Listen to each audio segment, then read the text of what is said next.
ما تيجي تبص على اضافات الزيوت اللي بتقلل الاحتكاك زي الايزي اكسترا، هتلاقي في عبوات، العبوه الحمراء دي مثلا خاصه بالعربيات، انما في عبوه تانية بتاعه الموتوسيكلات. فبعض الناس بتسال، كان الراجل سال في الجروب عندنا على القناه، هسيب لكم رابط الجروب تحت في اول كومنت يا شباب، بيقول هو ايه الفرق اصلا بين عبوه الموتوسيكل وعبوه العربيه؟ ما الاثنين بيقللوا الاحتكاك، اشمعنى عاملين عبوه للموتوسيكل وعبوه للعربيه؟ ما ينفع نحط ده هنا او هنا؟ هو الراجل يبدو ان هو ميال ان هو يحط عبوه العربيات في الموتوسيكل، وعايز يسال ايه المانع يعني. وده موضوع الفيديو الجاي ان شاء الله. يلا بينا. في اثار نقطه في غايه الاهميه الحقيقه، بيقول انت مشكور عرفتنا الموديلات، ازاي نعرف موديل الموتوسيكل من على الشاسيه بطريقه معينه. كنا يا شباب اتكلمنا عن ازاي تعرف موديلات الموتوسيكلات، فيديو هظهر عندك فوق اللي مش عارف في اكتر من فيديو يعني. تمام، هسيبها لكم بالترتيب كده، هيظهر عندك كل شويه يظهر واحد فوق عشان تشوف موديلات الموتوسيكل بتتعرف ازاي.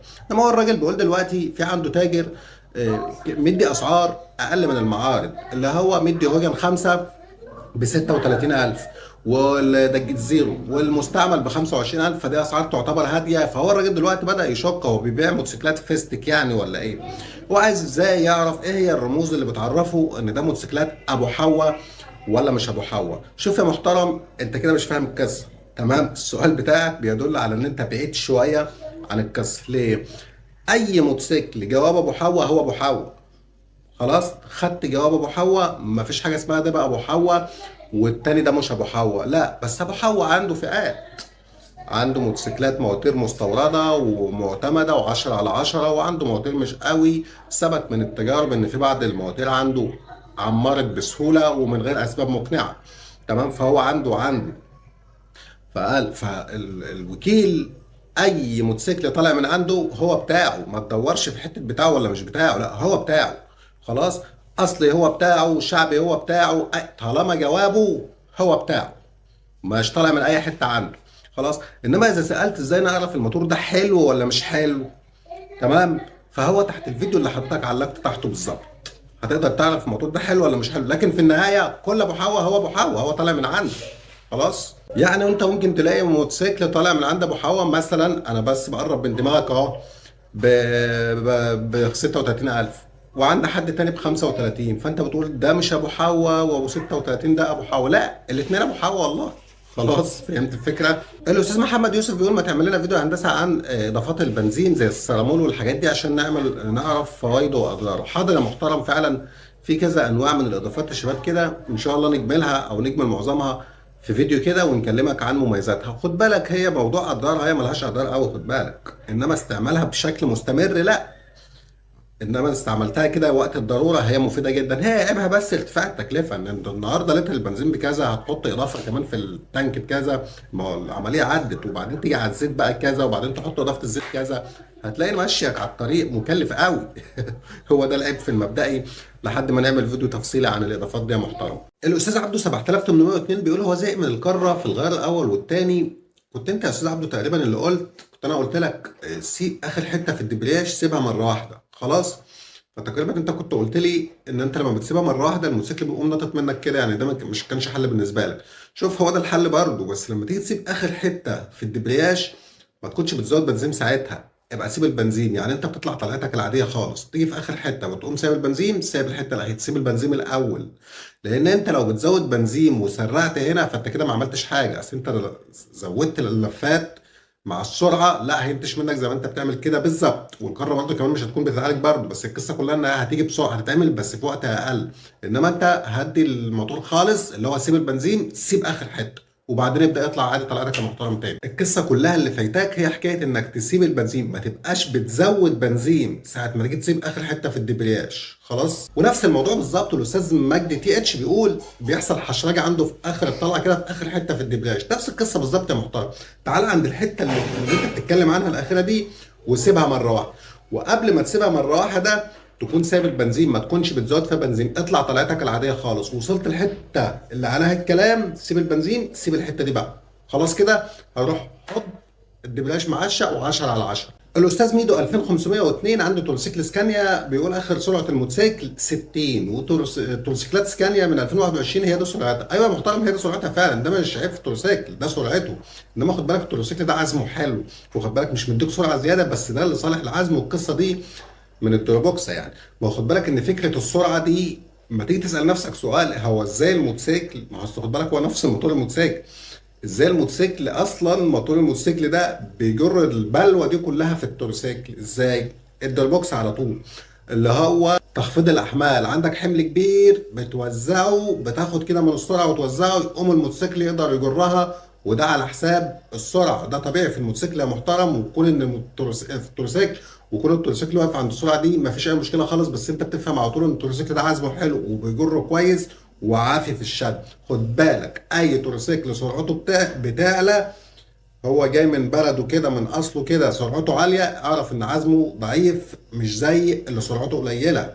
قصه دروبوكس خادم العزم على حساب السرعه، وده لا يعيب التورسيكل خالص. انت في الاساس التورسيكل بتاع شيل يعني، مش بتاع جري. انما اذا كنت بتسال عن عيب معين محتاج تحله، لا مفيش عيب عندك، مفيش عيب عايز حل عندك خالص. قصه بتخص معرفتك بالنوع ده بس، كان المفروض انك تكون عارف الحكايه دي، وانا مش شايف منها مشكله، عارفها او مش عارفها هي مش مشكله اصلا يعني. الاستاذ مصطفى سماح بيقول عنده بلسر 180 22، ازاي ينظف الجنزير بطريقه امنه، وهل في ضرر من البنزين ولا لا لو نظفت الجنزير بيه؟ مفيش ضرر من البنزين يا محترم، لان البنزين بيطير. البنزين بيختلف شويه عن المنظفات اللي هي زي الدي دبليو 40 والفئات دي، يعني البنزين امن اكتر، واخد بالك. وحتى المنظفات دي في نوع من المنظفات، لان خد بالك ان جنزير البلسر 180 جنزير يحترم شويه وخامه حلوه ومختلف اصلا في تفاصيله كده عن الجنزير الصيني، وانت عارف الفرق اللي ما بينهم بالظبط، واخد بالك. فانت عندك المنظفات لو انت هتصرف عليه، المنظفات اللي هي تنظيف وتشحيم زي كيو 20 واخد بالك وما شابه، وال7 بلس من لوكومولي والفئات دي تنظيف وتشحيم، دي مش مضره زي الدي دبليو 40 الصرف اللي هو المنظف فقط، واخد بالك. المنظف فقط يختلف شويه عن التنظيف مع التشحيم. فلو انت هتصرف، عندك الكيو 20 وعندك ال7 بلس وما شابه اللي هي تنظيف وتشحيم في نفس الوقت، مش التنظيف بس، واخد بالك يا محترم، فتقدر تتعامل مع دي. انما لو انت مش حابب تصرف لان الموضوع مكلف الحقيقه، خد بالك الجنزير يستحق لانه غالي ويستحق انك تصرف عليه شويه. انما لو برضو مش عايز تصرف وتنضفه، في البنزين امن جدا، ما تقلقش منه خالص يا محترم. وانا مش عايز بعض الناس دلوقتي اصحاب الجنازير الصيني يفكروا ان انا بقول لك ان الدي دبليو 40 مضر على الجنزير، لا مش مضر على الجنزير خالص في الموتوسيكل الصيني، لان انا بتكلم على البلسر، لان البلسر له خصوصيه شويه يا رجاله. الاستاذ ابو جنى، ازاي حضرتك يا محترم، كل سنه وحضرتك طيب يا محترم. بيقول هو ما يعتبرش جديد في السواقه، بس برضه عايز يعرف ازاي يحافظ على الموتوسيكل من خلال القياده كده، لانه بيشتغل في اليوم تقريبا حركه 100 كيلو، بسم الله ما شاء الله، دي مسافه جباره يوميا يا محترم، مش قليله خالص. وكمان بياخد ساعات دقائق قليله كده ما بين الطلب والطلب التاني، هو شغال بالموتوسيكل يعني، ربنا يوسع رزقك يا رب. وازاي حافظ؟ شوف يا محترم، هقول لك على كلمه السر: السلاسه في الاداء، السلاسه. اطلع بالتدريج، علي سرعة الموتوسيكل بالتدريج، ووقف برضه بالتدريج، خليك سلس في الطلوع وخليك سلس في الهدوء، واخد بالك. القرص والطلع مرة واحدة دي مشاكلها كتير قوي، تمام. بالاضافه لانك تحط نوع زيت يا حبذا. شوف هو انا بس مش عايز اخدك على حته المصاريف، واضافات الزيوت بتاثر تاثير ايجابي جدا، اضافات الزيوت دي فظيعه يعني الحقيقه، وبتحمي حمايه عاليه الحقيقه.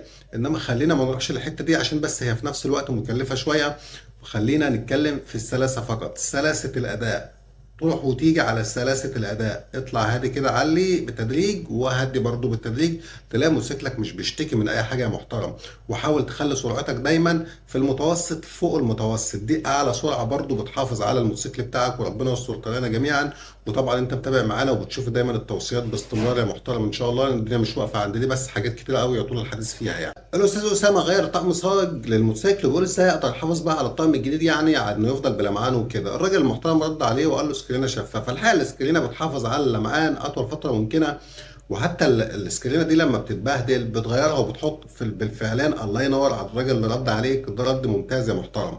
حط له سكرينه محترم يفضل معاك الصاج 10 على 10 طول الوقت، ولما السكرينه تتبهدل غير، حط الجديده، يفضل كانك جبت طقم صاج جديد، انما يفضل الاصل عندك سليم. الاستاذ عاطف بيقول سال على الشيل ادفانس لقى ب 150، فبيقول يا راجل لو غيرت الزيت توتال او اي حاجه في الفئه السعريه دي، يعني عشان هو يعني ممكن يكون مستغل الزيت شويه محترم. شوف هو دايما انا لما بنصح اما حد بيحب يغير من شيل، بقول له روح على السوبر موبيل على طول واشتريه من البنزينه، تمام، ده بديل مناسب في نفس الفئه السعريه. هتلاقي سعر النهارده 100، اخر سعر له 130 جنيه في البنزيمه يا محترم.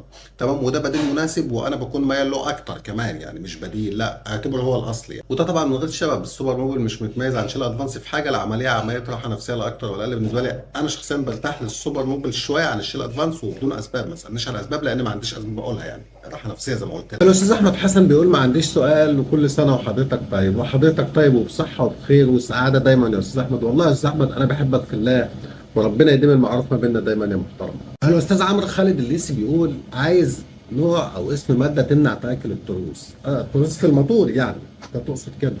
اضافه هتبقى عندك مش ماده بقى اضافه يعني، اضافه هتبقى اضافات الزيوت اللي هي موانع الاحتكاك زي الايزي اكسترا باور لوب. وفي من لوكومولي، في نوعين من لوكومولي الاثنين شغالين، دي فعاله جدا. يا عيب الحاجات دي سعرها بس بتعلي عليك التكلفه يعني.